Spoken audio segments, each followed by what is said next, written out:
हरे कृष्णा, राधे राधे। तो कैसे है बच्चों लोग? आज हम लोग पढ़ने वाले हैं motion in two dimension chapters को पढ़ने वाले हैं। शुरुआत करेंगे हम लोग motion in two dimension chapters को। और इस चैप्टर में हम लोग बेसिकली कवर जो आज करने वाले हैं वो 4 टॉपिक्स को कवर करने वाले हैं। फर्स्ट तो आपका क्या है, पोजीशन वेक्टर के बारे में पढ़ेंगे कि पोजीशन वेक्टर होता क्या है। सेकेंड जो है डिस्प्लेसमेंट वेक्टर्स के बारे में पढ़ेंगे। थर्ड जो है इंस्टेंटेनियस वेलोसिटीज़ के बारे में पढ़ेंगे। और चौथा जो टॉपिक है वो नेट वेलोसिटी है, ठीक है ना। यानी 4 टॉपिक को हम लोग क्या करेंगे, कवर करेंगे। First is position vector, second displacement vector, third जो है इंस्टेंटेनियस वेलोसिटी है, और फोर्थ जो है वो नेट वेलोसिटी है, ठीक है। और इन सभी को कवर करने से पहले बुक प्लस एकेडमी जो है आपके लिए नीट 2026 का प्रिपरेशन शुरू कर चुका है। आप हमारे, अगर तुम चाहते हो कि नीट 2026 में अपीयर होना, तो इसके लिए तुमको करना क्या पड़ेगा कि तुम जाके YouTube channel book plus academy से जुड़ सकते हो, या हमारे बुक प्लस एकेडमी ऐप को डाउनलोड कर सकते हो प्ले स्टोर से। जहाँ पे आपको यूट्यूब हो या हमारे ऐप हो, वहाँ पे पूरा आपको क्या मिला जाएगा, फ्री एक्सेस मिल जाएगी, ठीक है ना। वहाँ से आप क्या कर सकते हो, नीट के प्रिपरेशन को शुरू कर सकते हो। और ज़्यादा लेट मत करो, ठीक है, क्योंकि टाइम जो है शुरुआत हो चुका है। अभी से लेके नीट 2026 तक लगभग वही 11 महीने के आसपास में है, ठीक है। तो अभी से क्या कर लो, कमर कस लो और तैयारी करना शुरू कर दो, ठीक है। अब देखो, पोजीशन वेक्टर्स को समझेंगे इससे पहले हम लोग समझते हैं कि मोशन इन टू डायमेंशन क्या होता है, ठीक है। मोशन तो समझते हैं कि मोशन क्या होता है। तो मोशन हम लोग जानते हैं कि मोशन क्या होता है कि जब भी कोई क्या करता है कि पोजीशन में चेंज करता है, ठीक है, समय के साथ क्या करता है, पोजीशन में चेंज करता है, तो इसको क्या बोलते हैं हम लोग, तो इसको बोलते हैं मोशन बोलते हैं, ठीक है। Change in position with respect to क्या, टाइम। अब जो टॉपिक हम लोग यहाँ पे पढ़ेंगे वो क्या है, motion in two dimension. Motion in two dimension, ठीक है। अब देखिए यहाँ पे कि टू डायमेंशन कहने का मतलब क्या है। टू डायमेंशन कहने का मतलब होता है कि 2 दिशा, ठीक है। कितने दिशा, 2 दिशा। एटलीस्ट मेरे पास कितना डायरेक्शन होना चाहिए, 2 डायरेक्शन होना चाहिए, ठीक है ना। जनरली हम लोग क्या करते हैं कि फिजिक्स में 3 डायरेक्शन को पढ़ते हैं, ठीक है। फिजिक्स में हम लोग कितने डायरेक्शन को पढ़ते हैं, 3 डायरेक्शन को पढ़ते हैं। एक तो पढ़ते हैं हम लोग क्या, एक्स डायरेक्शन पढ़ते हैं। दूसरा जो पढ़ते हैं हम लोग क्या पढ़ते हैं, वाई डायरेक्शन पढ़ते हैं। और तीसरा जो पढ़ते हैं वो क्या पढ़ते हैं हम लोग यहाँ पे, जेड डायरेक्शन पढ़ते हैं, ठीक है। यानी एटलीस्ट हम लोग कितने डायरेक्शन को पढ़ते हैं, 3 डायरेक्शन को। एक एक्स डायरेक्शन, दूसरा वाई डायरेक्शन, और तीसरा जो होता है वो कौन डायरेक्शन होता है, जेड डायरेक्शन होता है। और मोशन इन टू डायमेंशन का मतलब क्या है तुम्हारा, तो टू डायमेंशन का मतलब यहाँ पर क्या है कि एटलीस्ट मेरे पास कितना डायरेक्शन होना चाहिए, 2 डायरेक्शन होना चाहिए। और इस चैप्टर में जो भी तुम्हारा डायरेक्शन की बात होगी, जो भी डायरेक्शन के बारे में हम लोग पढ़ेंगे ना, या तो हम पढ़ेंगे एक्स डायरेक्शन या तो पढ़ेंगे वाई डायरेक्शन, या एक्स और वाई दोनों डायरेक्शन पढ़ेंगे, ठीक है ना। तो टू डायमेंशन में क्या है कि यदि कोई भी ऑब्जेक्ट है, एक तो एक्स डायरेक्शन में मूव कर रहा है, या तुम्हारा दूसरा जो है साथ में वाई डायरेक्शन में मूव कर रहा है, ठीक है ना। अगर एग्जाम्पल लेते हैं इसका, तो मान यहाँ पे कि एक क्या करते हैं, ऐसे करके ग्राफ खींचते हैं, ठीक है ना, ऐसे करके ग्राफ खींचते हैं। अब क्या है तुम्हारा कि जब भी हम लोग क्या करते हैं, क्रिकेट खेलते हैं, ठीक है। तो क्रिकेट खेलने में क्या होता है, जब भी हम लोग बॉल फेंकते हैं ना, तो बॉल फेंकने में क्या होता है कि जब भी बॉल देखना कि अपने हाथ से जाता है, तो कुछ क्या करता है तुम्हारा कि सीधा जाएगा, फिर क्या करेगा, कर्व डायरेक्शन लेगा। अगर सपोज ऐसे कर तुम्हारा कि अगर हम लोग बॉल फेंके और बॉल फेंक के देखना तुम्हारा इस तरीके का डायरेक्शन को फॉलो करता है, ठीक है। अब इस तरीके डायरेक्शन में क्या है कि यहाँ पे 2 डायरेक्शन होता है। एक तो अगर देखा जाए तुम्हारे यहाँ पे कि देखो ये जो है, ये तुम्हारा दिख रहा है, ये अगर इसको अगर क्या कर लेते हैं, पैरेलल लेते हैं, हॉरिजॉन्टल एक्सिस का पैरेलल लेते हैं, तो ये मेरा क्या हो गया, एक्स एक्सिस हो गया, और ये क्या हो गया तुम्हारा, वाई एक्सिस हो गया, ठीक है ना। यानी ये एक्स डायरेक्शन हो गया और ये क्या हो गया तुम्हारा, वाई डायरेक्शन। हॉरिजॉन्टल डायरेक्शन को हम लोग क्या बोलेंगे, हॉरिजॉन्टल डायरेक्शन को हम लोग क्या बोलते हैं, एक्स डायरेक्शन बोलते हैं। और वर्टिकल डायरेक्शन को हम लोग क्या बोलते हैं, वाई डायरेक्शन बोलते हैं। यानी बोले तो धरती वाले को हम लोग क्या बोलेंगे, एक्स डायरेक्शन बोलेंगे, और ऊपर वाले को कौन सा डायरेक्शन बोलेंगे, वाई डायरेक्शन बोलेंगे। तो यहाँ पर देख कि ऑब्जेक्ट जो है कुछ समय के लिए कहाँ पे मूव किया तुम्हारा, किस डायरेक्शन में, एक्स डायरेक्शन में, ठीक है। और यहाँ पर देखते हैं तो ऑब्जेक्ट ऊपर की ओर गया तुम्हारा, तो ऊपर की ओर जाने का मतलब क्या है तुम्हारा कि ये कौन सा डायरेक्शन को फॉलो किया तुम्हारा, वाई डायरेक्शन। यानी जब भी बॉल फेंकते हैं ना तो बॉल क्या करेगा, एक तो क्या करेगा धरती के एकदम पैरेलल जाएगा, हॉरिजॉन्टल का पैरेलल जाएगा, तो उसको कौन सा डायरेक्शन बोलना है तुम्हारा, एक्स डायरेक्शन। और जब क्या करे ऊपर की ओर बॉल जाए, ठीक है ना, ऊपर के धरती से ऊपर की ओर बॉल जाए तो इसको क्या बोलना है तुम्हारा, वाई डायरेक्शन, ठीक है ना। तो जब भी कोई भी मोशन दो डायरेक्शन में होगा तो उसको हम लोग क्या बोलेंगे यहाँ पे तुम्हारा, मोशन इन टू डायमेंशंस, ठीक है ना। यानी जब भी कोई भी मोशन, कोई भी गति अगर दो डायरेक्शन में होती है, एक एक्स डायरेक्शन में, दूसरा किस डायरेक्शन में, वाई डायरेक्शन में, तो इसको हम लोग क्या बोलेंगे यहाँ पे, मोशन इन टू डायमेंशन बोलेंगे। समझ में आया। तो मोशन इन टू डायमेंशन में क्या होगा, या तो एक्स एक्सिस होगा और वाई एक्सिस होगा, ठीक है ना। तो दो डायरेक्शन एटलीस्ट होगा, एक एक्स और दूसरा क्या हो जाएगा तुम्हारा, वाई एक्सिस हो गया। या तुम्हारा प्लेन उड़ते समय देखता होगा कि प्लेन जब उड़ती है ना तो प्लेन क्या होगा, ऊपर की ओर जाएगा, ठीक है ना। प्लेन क्या जाएगा तुम्हारा, ऊपर की ओर जाएगा। तो यहाँ पर देखते हैं डायरेक्शन इसका। तो मान कि तुम्हारा कि प्लेन उड़ रहा है, तो प्लेन उड़ने में क्या होता है तुम्हारा, देखना उसको सही से। तो प्लेन जब उड़ती है ना ऊपर की ओर, तो देखना है यहाँ पे, यदि प्लेन क्या ऊपर की ओर गया ऐसे करके, तो ऊपर की ओर गया तो कौन सा डायरेक्शन होगा तुम्हारा, वाई डायरेक्शन होगा, ठीक है ना। ऊपर की ओर गया तो कौन सा डायरेक्शन तुम्हारा, वाई डायरेक्शन हो रहा है। और ऊपर में जाने के बाद देखना तुम्हारा एकदम क्या करेगा, वो प्लेन ऐसे करके चलेगा तुम्हारा, इस तरीका से चलेगा, ठीक है ना। तो जब इस तरीका से तुम्हारा प्लेन चलेगा तो यहाँ पर कौन सा डायरेक्शन हो जाएगा तुम्हारा, एक्स हो जाएगा। यानी जब धरती के पैरेलल हो जाएगा तुम्हारा, धरती के पैरेलल जब मूव करेगा ना तो इसको कौन डायरेक्शन लेना है तुम्हारा, एक्स डायरेक्शन। और जब ये खड़ा होकर चले ऐसे ऊपर की ओर जब उड़ता है, ठीक है ना, क्या करता है उसको ऊपर की ओर उड़ता है, ठीक है। तो उड़ने में क्या हुआ, टेक ऑफ करता है तुम्हारा, तो क्या हो जाएगा, ये वाला डायरेक्शन जो होगा मेरा वो वाई डायरेक्शन होगा, ठीक है ना। तो ये समझ लिए कि मोशन इन टू डायमेंशन क्या होता है, ठीक है ना। एग्जांपल दे सकते हैं कि जो प्लेन उड़ती है, ठीक है ना, तो वो कौन सा डायरेक्शन होगा तुम्हारा, तो मोशन इन प्लेन या मोशन इन टू डायमेंशन, ठीक है। या हम लोग बॉल फेंकते हैं क्रिकेट में, तो वो कौन सा डायरेक्शन हो गया तुम्हारा, मोशन इन टू डायमेंशन हो गया, ठीक है ना। तो ये बात क्लियर हो गया। अब आगे हम लोग बात करते हैं यहाँ पर क्या, पोजीशन वेक्टर्स की बात करते हैं, ठीक है, कि पोजीशन वेक्टर क्या होता है। चलो बात करते हैं यहाँ पर क्या, पोजीशन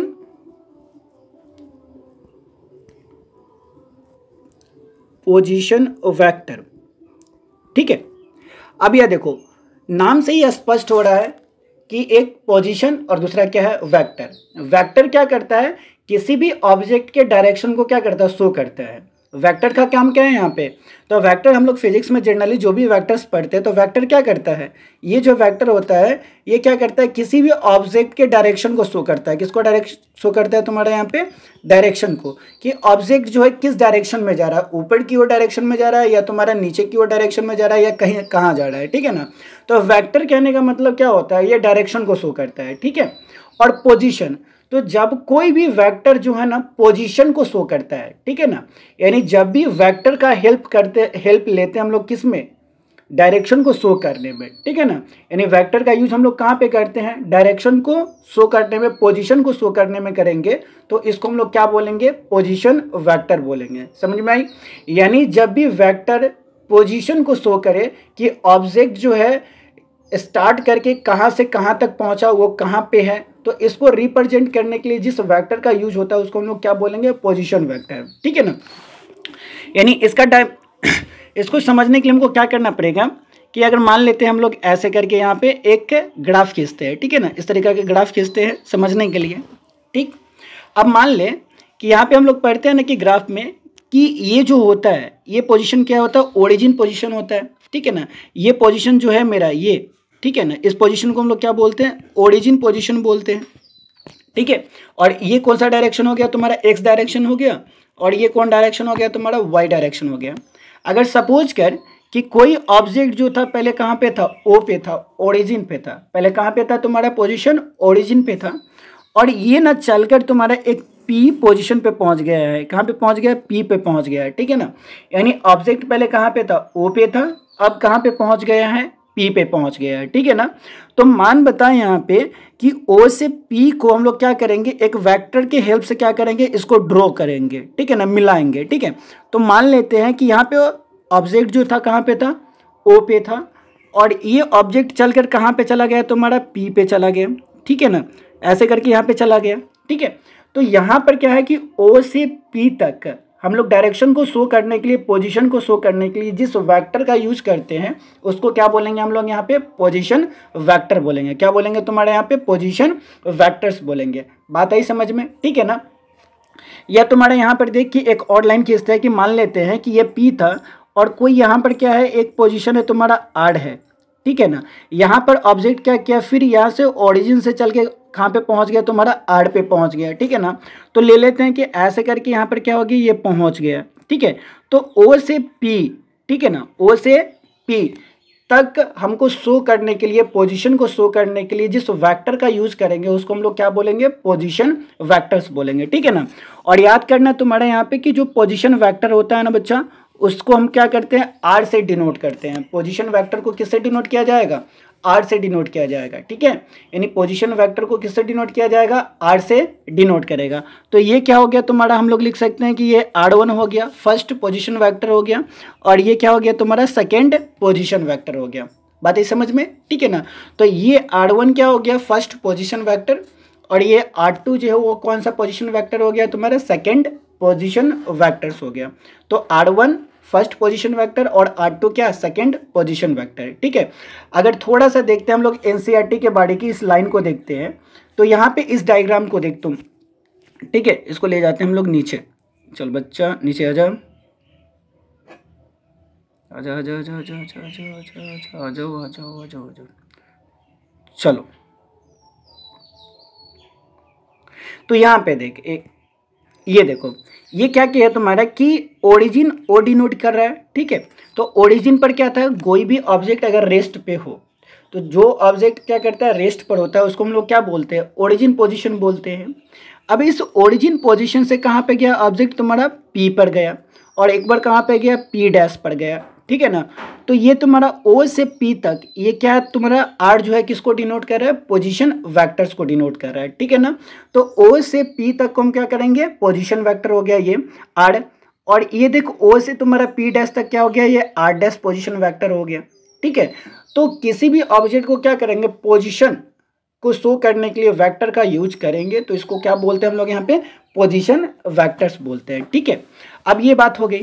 अब पोजीशन वेक्टर्स के बाद हम लोग को पढ़ना क्या है यहाँ पे? पोजीशन वेक्टर के बाद डिस्प्लेसमेंट वेक्टर पढ़ना है। क्या पढ़ना है? Displacement vector. क्या पढ़ेंगे हम लोग यहाँ पे? डिस्प्लेसमेंट वेक्टर पढ़ेंगे, ठीक है। अब देख, डिस्प्लेसमेंट वेक्टर, सबसे पहले ये तो समझ में आया कि पोजीशन को शो करने के लिए वेक्टर का यूज करेंगे, तो इसको बोलेंगे क्या? पोजीशन वेक्टर, ठीक है। और डिस्प्लेसमेंट को शो करने के लिए, अगर वेक्टर का यूज करते हैं तो इसको क्या बोलेंगे हम लोग यहाँ पे? डिस्प्लेसमेंट वेक्टर बोलेंगे, ठीक है ना।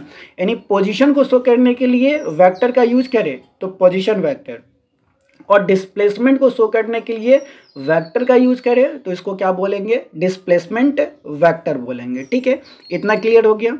उसके बाद देखें यहाँ पे कि मान लेते हैं हम लोग यहाँ पे कि ऐसे करके एक फिर ग्राफ खींचते हैं, ठीक है।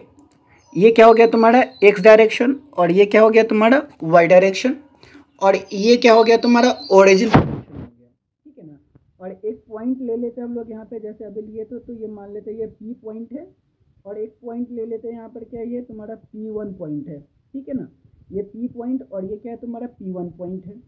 अब यहाँ से क्या करते हैं? ओरिजिन से मिला देते हैं, किसको? P पॉइंट तक मिला देते हैं, तो ऐसे करके इसको मिला दिए, ठीक है ना। तो ये हो गया। उसके बाद यहाँ से फिर इसको हम लोग मिला देते हैं ऐसे करके, ठीक है। तो ये मेरा क्या हो गया कि ये R1 पोजीशन हो गया, पोजीशन वेक्टर, और ये क्या हो गया तुम्हारा? R2 पोजीशन वेक्टर हो गया, ठीक है ना। O से P तक, ठीक है, O से P तक ये क्या हो गया? R1 पोजीशन वेक्टर हो गया, और O से तुम्हारा OP1 जो है, इसके बीच का जो पोजीशन वेक्टर है वो क्या हो गया तुम्हारा? R2 हो गया, ठीक है। तो यहाँ पर देख कि दो कोऑर्डिनेट मेरा मिल गया, एक P और एक तुम्हारा क्या? P1, ठीक है। और डिस्प्लेसमेंट क्या होता है? तो डिस्प्लेसमेंट हम लोग क्या पढ़ते हैं कि कोई भी दो पॉइंट के बीच का जो डिस्टेंस होता है, मिनिमम डिस्टेंस, यानी डिस्टेंस बिटवीन टू पॉइंट्स है, यानी दो पॉइंट का जो डिस्टेंस होता है उसको हम लोग क्या बोलते हैं? डिस्प्लेसमेंट बोलते हैं, ठीक है। तो यहाँ पर देख कि पॉइंट ये फर्स्ट पॉइंट है P और ये क्या है तुम्हारा सेकेंड पॉइंट है, ठीक है। अब बता कि ये पॉइंट P और ये पॉइंट P1 और इसके बीच का जो डिस्टेंस होगा, ठीक, किसके बीच का डिस्टेंस होगा, इसके बीच का जो डिस्टेंस होगा, ठीक है ना, इस दोनों P और P1 के बीच का जो डिस्टेंस होगा उसको हम लोग क्या बोलेंगे, डिस्प्लेसमेंट बोलेंगे, ठीक है ना। तो यहाँ पर देख कि P1 डैश जो होता है वो किसको शो करेगा, यहाँ पे डिस्प्लेसमेंट को शो करेगा। किसको शो करेगा बच्चा, यहाँ पे डिस्प्लेसमेंट को शो करेगा। PP1 किसको शो करेगा, ये P और P1 के बीच का जो डिस्टेंस होगा, ठीक है ना, ये बीच का क्या होगा, डिस्टेंस जो होगा वो किसको शो करेगा, तुम्हारे यहाँ पे डिस्प्लेसमेंट को शो करेगा। तो PP1 क्या हो गया, डिस्प्लेसमेंट हो गया। अब इस डिस्प्लेसमेंट को, ठीक है, इस डिस्प्लेसमेंट को क्या करेंगे हम लोग यहाँ पे कि शो करने के लिए जिस वेक्टर का यूज करेंगे उसको क्या बोलते हैं हम लोग, डिस्प्लेसमेंट वेक्टर कहते हैं, ठीक है ना। तो डिस्प्लेसमेंट को शो करने के लिए जिस वेक्टर का यूज करते हैं उसको हम लोग क्या बोलते हैं, डिस्प्लेसमेंट वेक्टर बोलते हैं। बात आई समझ में, ठीक है। तो यहाँ पर देख कि PP1 क्या है, मेरा डिस्प्लेसमेंट है, ठीक है। तो मान लेते हैं कि ये R1 है और R2 है, तो ऐसे लिख सकते हैं ना हम लोग यहाँ पे इसको कि बता तुम्हारा कि P1 जो है वो क्या है, मेरा डिस्प्लेसमेंट है, ठीक है। ये क्या है, मेरा डिस्प्लेसमेंट है बच्चा, ठीक है। और डिस्प्लेसमेंट को कैसे कर सकते हैं कि हम लोग लिखते हैं ना कि फाइनल पॉइंट माइनस क्या तुम्हारा इनिशियल पॉइंट है। इसको याद रखना, यानी जब भी डिस्प्लेसमेंट निकालो ना तो कहाँ पे पहुंच गया है ऑब्जेक्ट, उसका फाइनल पोजीशन कहाँ है, ठीक है, और उसका इनिशियल पोजीशन कहाँ है, उस दोनों के बीच का जो डिस्टेंस होगा ना उसको हम लोग क्या बोलेंगे, यहाँ पे डिस्प्लेसमेंट बोलेंगे, ठीक है ना। तो फाइनल पोजीशन कहाँ पे है तुम्हारा, P1 है, ठीक है ना। तो फाइनल पोजीशन कौन है तुम्हारा, P1 है। तो P1 क्या है तुम्हारा, यहाँ पे हम लोग लिख सकते हैं OP1। OP1 क्यों, क्योंकि O है और ये P1 का, ठीक है, तो OP1 हो गया। और उसके बाद हम लोग क्या करेंगे कि इनिशियल पोजीशन जो था वो कहाँ पे था तुम्हारा, कि O से लेके कहाँ तक तुम्हारा, P तक। तो फाइनल पोजीशन कहाँ है, OP1 हो गया, और इनिशियल पोजीशन जो है वो क्या हो गया तुम्हारा, यहाँ पे OP हो गया।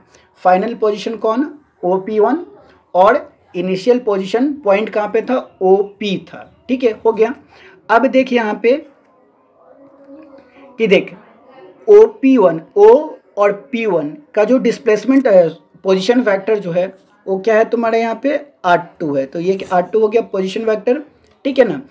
और OP के लिए पोजीशन वेक्टर कौन था तुम्हारा, R1 था, ये हो गया, ठीक है।